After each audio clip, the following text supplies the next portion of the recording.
intermediari al teatre, la música i la recopilació de tradicions. Dalt de la seva bicicleta recorre el Boralla somiant amb pobles antics, amb cultures germanes.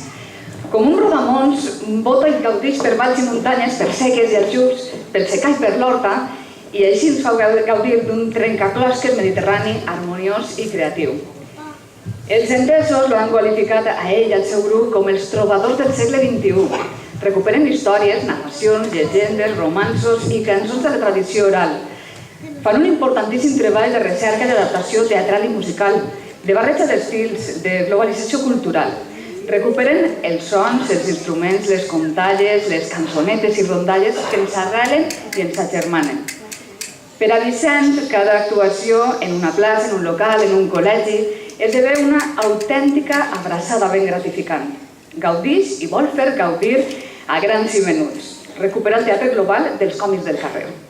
Per tot això, i molt més, aquest cavaller divertit, artista i trobador sentimental, és mereixedor del Premi a la Cultura i la Festa de la quarta edició dels Premis 9 d'octubre. Estem parlant de Vicent Adelluc. Un fort aplaudiment.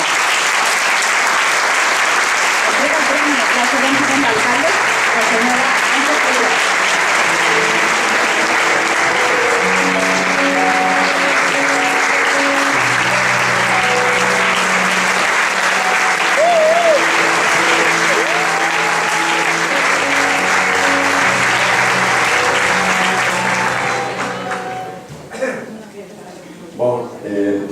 Pol, moltes gràcies. De debò, estic molt content que has caigut este premi per a mi tan important, perquè sempre somiant i sempre pensant en la cultura de tots.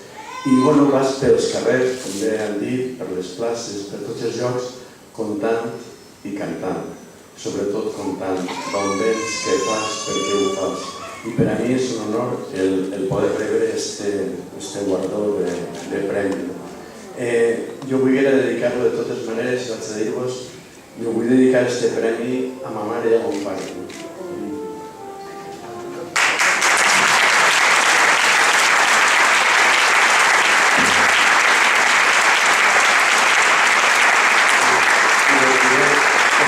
Primer és molt important per a mi, però penso que també per a tot el món, perquè estem parlant de cultura. Mon pare i ma mare mai han acceptat, com podeu imaginar-vos, que el seu fill se dedicarà a això. A la cultura, a la cultura, a lo que és el cant i tot això. Però ells no esperaven tampoc mai en la vida que això podia arribar a succeir. Ha succeït quan desgraciadament no estan així, però jo sé que estaran contents d'això. Però jo el que volia fer recaure era que estic molt agraït perquè ells no han compartit això que jo feia, però el que també és de veres és que mai han posat ningú impediment. I això és el que vos demano a tots vosaltres. No poseu impediments a la gent que se dedica a coses que en principi semblen improductives, però que no ho són. Us ho ben asseguro que són molt i molt productives. Per a ells va aquest premi dedicat i per a tots vosaltres. Moltes gràcies.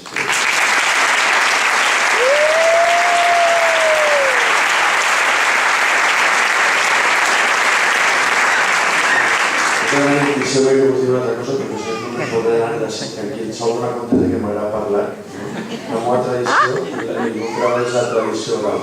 I estem parlant de cultura, i la cultura no pot dormir. Dir-vos que Alboraya, per a tots aquells que no ho sapigueu o que s'haveu oblidat, Alboraya sempre ha sigut un referent cultural. Per desgràcia, any darrere any hem anat perdent-lo. Hem anat perdent-lo i sempre hem posat punt d'atenció en els ajuntaments, dona igual que siguin d'esquerres, que de dretes, que de centre, que d'on siguin. Sempre hem intentat posar aquest punt d'atenció que estem perdent el referent, estem perdent la cultura i estem perdent molts trens. Jo recordo haver anat a Madrid representant o ajudant a qui representava a una cosa que es deia Cineclub d'Alboraya. Tot el món, en Espanya, tot el món ho coneixia.